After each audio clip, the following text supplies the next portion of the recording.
আল্লাহর নবী বলেন আমার ফাতেমা হলো জগৎ জননী। আদম সফিউল্লাহ থেকে কিয়ামত পর্যন্ত যত নারী জাতি জান্নাতে যাবে সব নারী জাতিদের সর্দারিনী আমার ফাতেমা। একবার জোরে জোরে বলা যাবে কি মারহাবা। ও মা বোনেরা শুনিয়া যান, এই ফাতেমার ঘরের মধ্যে কি ছিল জানেননি? তার একটা বালিশ ছিল, খেজুর গাছের যে ছাল আছে ছাল, সোবলা, এই সোবলাগুলি উঠি ওই বালিশের মধ্যে ভরে চামড়া দিয়ে বালিশ বানানো হয়েছিল। চামড়ার বালিশের মধ্যে খেজুর গাছের ছাল ভরে দিয়ে হযরত ফাতেমা রাদিয়াল্লাহু আনহা সারা জীবন কাটায় দিয়েছিল। কল্পনা করবেন আমাদের কত সুন্দর সুন্দর বালিশ, কত সুন্দর দামি খাটের মধ্যে ঘুমায় হযরত ফাতেমা রাদিয়াল্লাহু আনহা, যিনি জান্নাতের সাইয়্যিদিনী ছিলেন। খেজুর গাছের সুবলা, এই সুবলা দিয়ে তার বালিশ বানানো হয়েছিল। একটা ছোট্ট চৌকি ছিল ঘরের মধ্যে, স্বামী আর স্ত্রী দুইজনে ঘরের মধ্যে ঘুমাইতেন। একটা মাত্র কম্বল ছিল, খেজুরের মাদুরের উপরে তার বিছানা ছিল। এই কম্বল মাথা ডাকলে পা বের হতো, পা ডাকলে মাথা বের হয়ে যাইতো। একদিন হযরতে আলী রাদিয়াল্লাহু আনহু বলেন, ফাতেমা, অনেক বড় অভাব আমাদের ঘরে, তুমি তো জানো দিন আনি দিন খাই, কোনোদিন না খেয়ে থাকি। শোনো, রসুলের দরবারে বাইতুল মালে গনিমতের মাল আসছে, তুমি যাইয়া যদি রসুলের দরবারে বলো তাহলে আল্লাহর নবী মনে হয় তোমাকে ফেরত দিবে না। তুমি একটু যাইয়া তোমার অভাবের কথা নবীর দরবারে যায় বলো। হযরত ফাতেমা চলে গেলেন রাত্রিবেলা এশার নামাজের পরে। রাত একটু বেশি বেশি হয়ে গেল, ঘরের দরজার মধ্যে টুকা লাগাইলেন। আল্লাহর নবীর ঘরের মধ্যে তখন নবীজির দাসী হযরত উম্মে আইমান রাদিয়াল্লাহু আনহা ছিলেন। উম্মে আইমানকে নবী দাসীর নজরে কোনোদিন দেখেন নাই। নবী বলতেন, উম্মি বাদাল উম্মি, আপনি মায়ের পরে আমার একটা মা, আপনি মায়ের পরে আমার একজন মা, আপনি মায়ের পরে আমার একজন মা। আল্লাহর নবী যখন ফাতেমা ঘরের দরজায় টুকা লাগাইলেন, টুকা লাগানোর সাথে ফাতেমার ঘরের হাতের আওয়াজ নবীজি বুঝে ফেললেন। উম্মে আইমানকে ডেকে বলেন, উম্মে আইমান রে, এই টুকার আওয়াজটা আমার ফাতেমার গিরান আসে। এত রাত্রে আমার ফাতেমা ছাড়া আর কে আসবে? তাড়াতাড়ি দরজা খুলে দাও। এত রাত্রে আমার ফাতেমা কেন আসলো? দরজা খুলে দেওয়ার পরেই আল্লাহর নবীকে সালাম দিয়ে ফাতেমা ঘরের মধ্যে ঢুকলেন। কি ব্যাপার মা, কি জন্য আপনি আসছেন? বলি, ইয়া রাসূলুল্লাহ, আমি শুনছি আপনার কাছে গনিমতের মাল আসছে।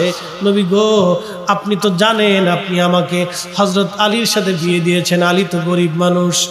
হুজুর, আমার দিন আনি দিন খাই, বড় কষ্টের মধ্যে সংসার চলে, কিছু গনিমতের মাল থেকে কি আমার জন্য বন্টন কিছু করা যাবে? আল্লাহর নবী ডাক দিয়ে বলেন, ফাতেমারে যাও, তোমার জন্য কোনো কিছু বরাদ্দ হবে না। এই সব গনিমতের মালগুলি আমি গরিব উম্মতের জন্য বরাদ্দ করে দিয়েছি। একটু চিন্তা করেন তো, একটু ভাবেন তো, রাসূল আমাদেরকে কতটা ভালোবাসতেন। নিজের কন্যাকে নবী মাহরুম করে দিচ্ছে গরিব উম্মতের চিন্তা। নিজের উম্মতকে নবীজি মাহরুম করে দিলেন গরিব উম্মতের চিন্তায়।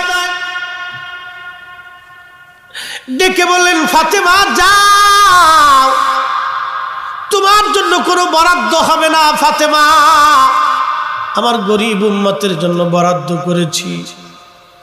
হযরত ফাতেমা মন খারাপ করলেন না, আলহামদুলিল্লাহ বলে বাবার কাছ থেকে সালাম দিয়ে চলে আসছে। চলে আসলে হযরত আলী বলেন, ফাতেমা রে, নবীজি কি বলছে বলো। বলে, স্বামী আমার, আল্লাহর নবী আমাকে ফেরত পাঠাই দিয়েছেন আর বলে দিয়েছেন এটা গরিব উম্মতের জন্য বরাদ্দ, আমার জন্য কোনো কিছু এখানে কোনো বরাদ্দ নাই। হযরত আলী আলহামদুলিল্লাহ বললেন, কিন্তু রাসূল করিম সারা রাত ঘুমাইতে পারেন নাই, কলিজার টুকরা মেয়েটাকে অভাবের মধ্যে বিয়ে দিয়েছে। দিন আনে দিন খায়, কোন রকম দিন চলে। কলিজার টুকরা ফাতেমা আজকে কষ্ট পেয়ে চলে গেল, আমি তারে কিছুই দিলাম না, নবীজি রাত্রিবেলা ঘুমাইতে পারে নাই। জিব্রাইলকে আল্লাহ পাঠাই দিলেন, জিব্রাইল তাড়াতাড়ি যান, আমার বন্ধুর কষ্ট হয়। বন্ধুকে যায় বলবেন ফাতেমার জন্য দুইটা অপশন আছে।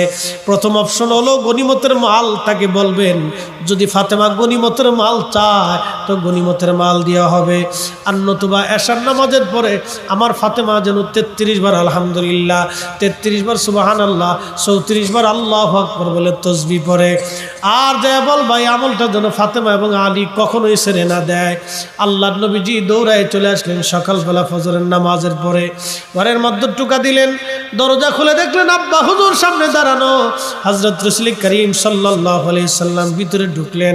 ফাতেমা রে, তোমার জন্য আমি একটা বিশেষ নিয়ামত নিয়ে আসছি। বলেন আব্বা জান, তুমি কি গনিমতের মাল চাও, না আল্লাহ তোমার জন্য একটা দোয়া পাঠাইছে, একটা তাসবিহ পাঠাইছে, তাসবিহ তুমি চাও? ফাতেমা বলেন আব্বা জান, আল্লাহ যেটা আমার জন্য তাসবিহ পাঠাইছে তাসবিহটা আমাকে দিয়ে দেন, আর গনিমতের মাল আপনি গরিব উম্মতের মধ্যে বন্টন করে দেন। একবার জোরে বলা যাবে কি সুবহানাল্লাহ?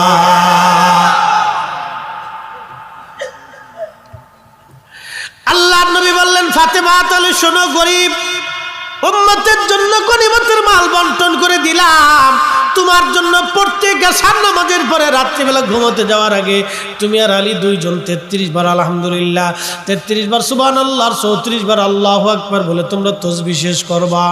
আল্লাহ রাব্বুল আলামিন তোমার ঘরের মধ্যে কোনোদিন অভাব রাখবে না। হযরত আলী রাদিয়াল্লাহু আনহু কোনোদিন এবং ফাতেমা জীবনের শেষ সময় পর্যন্ত আমল কোনোদিন ছেড়ে দেন নাই। এমনকি ইন্তেকালের আগ মুহূর্ত পর্যন্ত, রজনী পর্যন্ত হযরত আলী এবং ফাতেমা আমল তিনারা ছেড়ে দেন নাই।